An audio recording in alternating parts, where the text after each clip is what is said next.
Proxies for mobile, proxy browser for Android, Proxy Droid, and Netshade. There's many more. Free proxy servers, so you could just Google it and you'll get some answers. So one of them used to be hidemyass.com that everybody used. Now they started charging. You get one free request. So you would go to hidemyass.com. So say your company blocked Netflix.com and you were just trying to order a movie. To go when we had the old CD, the DVD kind that would come to your house. Some people still use that. Most people don't. They just stream everything. But say you're trying to get some DVDs, but your company is still blocking it. Well, you used to be able to go to hidemyass.com and then go type in, I want to go to netflix.com, and it would load it for you through the browser. So you could still get to it. And because it was encrypted, they couldn't read what you were actually going to, and they would allow the connection through the company's gateway proxy. Where if you tried to go to Netflix directly, they would block that, right? They would see that request and they would block it. But now, hidemyass.com, you can't do that. You have to pay for it. So, but also, hidemyass.com has become very popular, and so have a lot of other proxies. So people know about the most common ones, and they will tell you, hey, don't use that. So if you try to go to hidemyass.com, they won't even allow that. But there's a bunch of proxies you can set up. You can even use your own home networks, all kinds of stuff to kind of circumvent things. So you can kind of test companies and see what they allow and what they don't allow. If they're allowing people to go to hidemyass.com, that's a problem. If they're allowing people to go to pastebin.com, that's a problem. Those are fines, right? You want to say, hey, you can't be allowing this stuff, because if they paste stuff into pastebin, then it bypasses all of your security. That's an HTTPS connection. Unless you're monitoring SSL and DPI, doing DPI, deep packet inspection, I can exfiltrate an entire database and you won't have any clue. And I can store it in pastebin and then go pick it up when I get home. And in pastebin, I can actually encrypt the paste so that even if you're trolling the pastebin, you still won't see it. So anonymizers, we talked about this a little bit with proxies. Proxies and anonymizers go hand in hand. They're pretty much the same thing. Most anonymizers are using some type of a proxy. So it removes all identifying information from the user's computer while the user surfs the internet. Anonymizers take activity, make activity on the internet untraceable. I mean, yes and no, there's always a trace, but if you're trying to do something really nefarious, like hitting the underground, you want to put 7 hops between you and the underground, preferably through different countries, as each country a hop.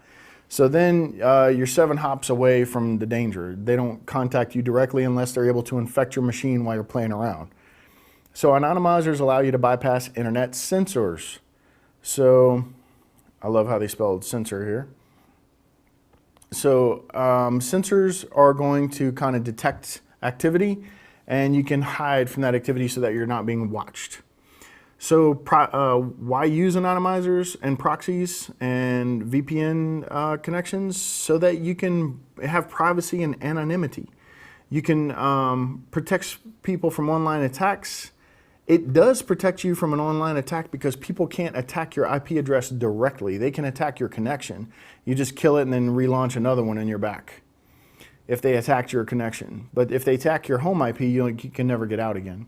So access restricted content, so you can get on restricted content. You can bypass intrusion detection systems and firewall rules if they're not monitoring deep packet inspection on SSL or TLS, right?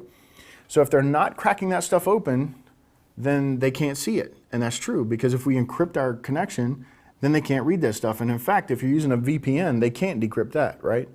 So there's very few VPNs that they can actually decrypt. So what else can we say about this? Restricted content. So if you want to download movies, you can do it through like a private internet access. Just make sure that if your VPN connection dies, your connection dies. There's a little checkbox in the client. So if you want to download music or pirated stuff, you know, whatever to play with, hunt for malware, people need to do this, right? We need to scan this information. We need to download it. We need to dig into it.